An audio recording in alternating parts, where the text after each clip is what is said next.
안녕하십니까. 2023년 12월 22일 금요일입니다. 코페스 정보 채널에서 오늘은 열받은 필리핀 한국산 잠수함에 이어 전투기 도입도 외면할 듯, 이런 주제로 말씀을 드리기로 하겠습니다. 여러 가지 내용을 종합해 본다면 지금 한국의 국방 정책 그리고 방산 정책, 이런 게 어떻게 돌아가는지 판세가 읽힙니다. 인도네시아와 한국이 왜 방산 분야에서 멀어졌냐? 그것은 한국의 사기성 때문에 그런 겁니다. 인도네시아 프라보어 국방부 장관이 한국을 무지하게 싫어합니다. 왜 그런지 아십니까? 프라보어는 스카르노 전 인도네시아 대통령의 사위입니다. 그때 스카르노 대통령하고 김영삼 정부하고 인도네시안 수송기를 한국에 도입해주고, 인도네시아는 한국으로부터 군용 트럭과 장갑차를 수입한다, 이런 계약을 체결하려고 하고 상담이 계속 진행되고 있었습니다. 그런데 스카르노 대통령이 독재를 오래 하다가 보니까 민중혁명으로 쫓겨난 겁니다. 쉽게 말하면. 그래서 새로 정권이 바뀌었는데, 그때 한국도 김영삼 정부가 끝나고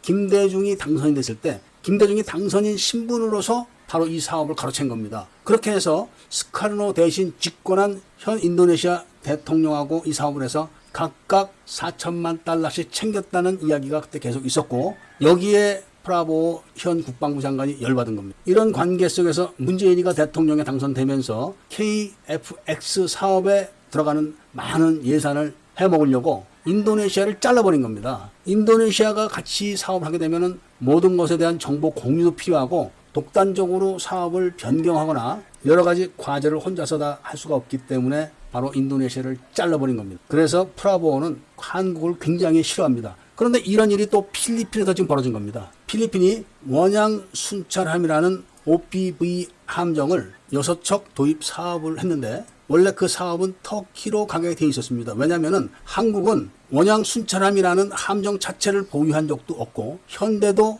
원양 순찰함이라는 걸 만들어 본 적이 없는 그런 회사입니다. 그리고 터키는 이미 터키산 원양 순찰함을 여러 나라에 수출을 한 경력이 있습니다. 그래서 필리핀에서는 원양 순찰함은 터키가 가져갈 거다, 이렇게 다 예상을 하고 있었는데, 갑자기 국방부 장관이 끼어들고 그러면서 한국에서 209급 잠수함 한 척을 공유한다, 이런 말이 나오면서 현대로 넘어간 겁니다. 그러면서 필리핀에서 잠수함 도입 사업을 시작했는데, 여기에 하나가 지금 참여한 겁니다. 그런데 필리핀 잠수함 사업의 예산이 갑자기 증액이 된 겁니다. 왜냐하면 2차 사업이 취소되고 2차 사업이 3차 잠수함 도입 사업 예산에 합쳐졌기 때문에 그런 겁니다. 그래서 프랑스하고 스페인이 가세를 하다 보니까 하나에서 1,400톤급 잠수함을 제안을 했다가 그거 갖고 안 되겠으니까 2,800톤급을 다시 제안을 한 겁니다. 그런데 이게 굉장히 비싸기 때문에 스페인과 프랑스처럼 필리핀에다 뭔가 해줄 수가 없습니다. 그냥 209급 한 척 공유해준다는 것만 해줘도 다행인데, 갑자기 해군이 이거 못 준다고 지금 나선 겁니다. 그 이유가 209급 성능 개량을 해서 써보니까 너무 좋다 이거야. 그래서 이거를 수명을 연장해서 더 오래 해군이 갖고 있어야 된다. 이렇기 때문에 필리핀에 줄 수가 없다. 갑자기 지금 이렇게 나온 건데, 209급 성능 개량을 한 것은 필리핀에서 OPV함 발주를 하기 훨씬 이전입니다. 그리고 필리핀 OPV함 수주 사업에서 현대중공업이 그것을 가로챌 때는 해군이 아무 말도 안 했었습니다. 그런데 갑자기 지금 그런 이야기를 하는 것은 필리핀과 중국이 지금 해양 분쟁을 아주 심하게 하고 있습니다. 거의 전쟁 일보 직전까지 가 있고, 여기에 미국과 호주 해군 함대까지 가세해 있습니다. 그러니까 또 중국이 해상 민병대를 동원해서 어선 수백 척을 막 떼거리로 지금 필리핀 경제 수역에다가 막 몰아넣고 있는 겁니다. 이런 와중에 한국의 209급 잠수함이 필리핀에 도착하게 되면은 바로 사용이 가능한 겁니다. 중국이 한국에다가 주지 마라, 이렇게 이야기했기 때문에 그렇다는 겁니다. 그런데 조금 전에도 말씀드렸지만 이게 타당성이 있는 게, 해군이 지금 주지 못하겠다고 하는 이유가 전혀 타당성이 없기 때문에 그런 겁니다. 말이 앞뒤가 안 맞는 거죠.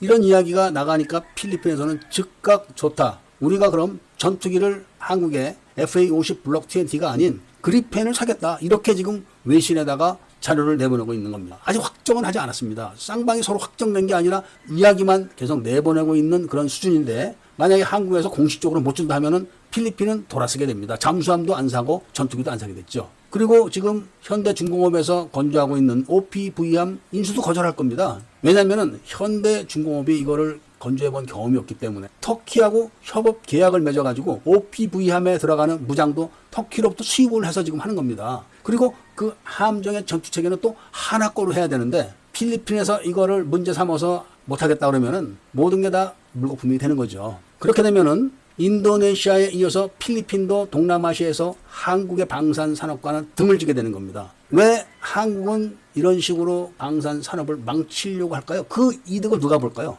왜 터키가 가져갈 것이라고 했던 OPV함 수주를 현대중공업이 필리핀 국방부 장관을 움직여서 그 사업을 현대중공업으로 돌리게 해놓고 그때 209급 잠수함 한 척을 준다고 했었을 때 해군에서는 왜 그때 그런 말을 안 했냐 이거죠. 그때는 이미 209급 잠수함이 성능 개량을 해서 작전을 한 지 오래된 이후입니다. 그리고 방산 수출을 할 때는 방사청에서 항상 개입을 합니다. 허락을 해주고 허가를 해줘야지 수출하는 일 때문에 그런 겁니다. 그때 당연히 누가 그런 얘기를 했겠습니까? 공무원 아니면 할 사람이 없습니다. 그렇기 때문에 이번 해군의 209급 한 척 공여 취소설은 필리핀과의 외교 분쟁도 일어날 수 있다는 말씀을 드리면서 오늘 이야기를 마치고자 합니다. 애국 시민들께서는 이 채널 구독을 꼭 해주셔야 됩니다. 럼블에서도 1200뷰가 나오는데 유튜브에서 150뷰 이렇게 나오는 게 바로 이 채널입니다. 딱 틀어막고